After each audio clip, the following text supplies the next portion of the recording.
Welcome to Vietnam War Stories. In this series, we're diving into the biggest, craziest, and sometimes downright baffling moments from the Vietnam War. Today, we're kicking things off with a look at how this whole mess started. And let me tell you, it's a ride. To understand the Vietnam War, we've got to rewind a bit back to when Vietnam was under French control. Picture this: the French roll in, set up shop, and turn Vietnam into a colony, calling it French Indochina. They get rich off Vietnam's resources, while most Vietnamese folks, not so much. And after almost 100 years of this, the people are fed up.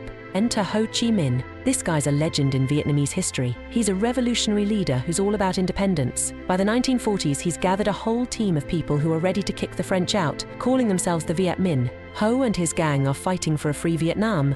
But just as they're getting somewhere, World War II happens. While France is distracted by the war, Japan swoops in and takes control of Vietnam.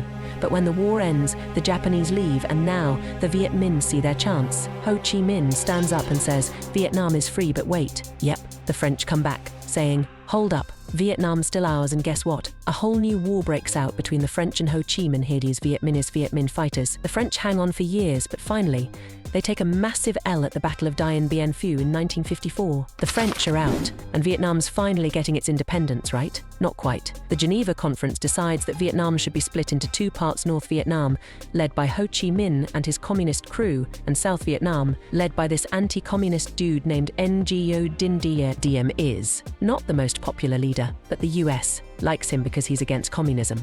And with the Cold War heating up, America is all about stopping communism wherever it pops up. They're worried that if one country in Asia goes communist, others will fall too, the infamous domino theory.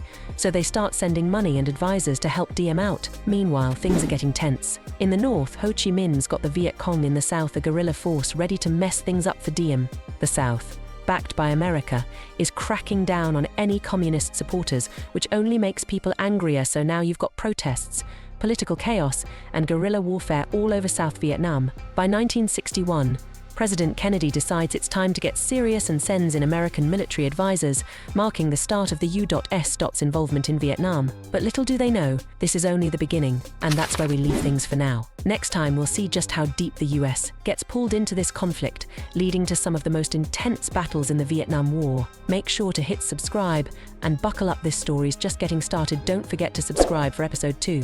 Follow us on social media for updates.